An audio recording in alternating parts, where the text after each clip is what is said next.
माझ्याविरोधात अविश्वास ठरावासाठी संतोष शंकर साळवे यांनी अर्ज केला होता व त्या अर्जाच्या अनुषंगाने सरपंच मंदा विठ्ठल बेंडकुळे व त्यांचे पती यांनी मला पैशाची डिमांड केली।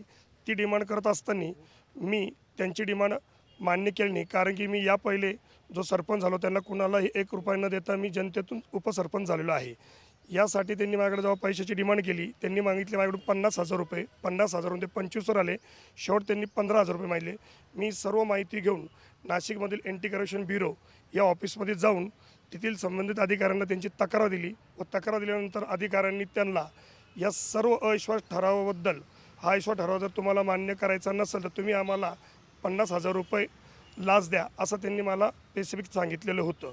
मी ती लालच न देता एंटी करप्शन ऑफिसला त्यांची तक्रार दिली व त्यांना दोघांना विठ्ठल बेंडकुळे व त्यांची पत्नी सरपंच मंदा बेंडकुळे यांना रंगे हात पकडलं आणि ही कारवाई एंटी करप्शन ब्युरोचे न्यायसूरवंशीय वरिष्ठ अधिकाऱ्यांनी योग्यरीतीने पार पाडली।